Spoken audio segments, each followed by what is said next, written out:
Salut, bienvenue au Club électrotechnique amateur. Aujourd'hui, je vais vous parler des sondes de conductivité. J'ai fait un petit dessin simple ici. C'est un principe qu'on voit beaucoup dans le domaine industriel. On a deux électrodes, ces deux conducteurs.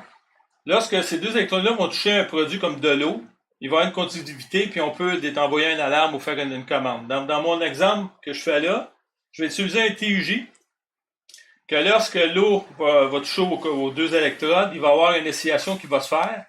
Le TIP31C va transmettre au haut-parleur, à la LED et aussi un galvanomètre ici. Donc, on va avoir trois actions en même temps pour une certaine conductivité.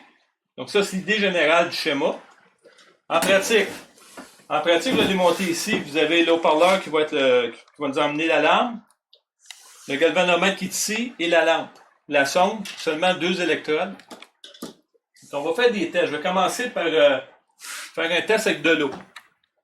On va regarder comment ça réagit. Je prends mon électrode. Voyez-vous? On voit que ça monte quand même un peu, il y a une alarme.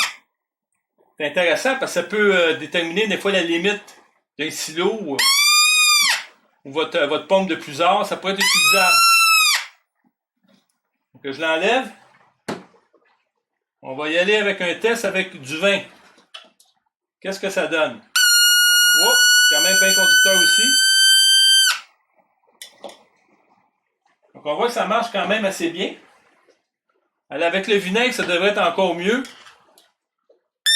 On va regarder l'aiguille, elle frappe complètement dans le fond. C'est très conducteur. Puis pour la dernière, on va y aller avec quelque chose qui est plus sec, du charbon. Oh, ça aussi c'est très conducteur. Donc on voit que c'est quand même efficace. Bon. C'est même très efficace. Regardez bien. C'est intéressant.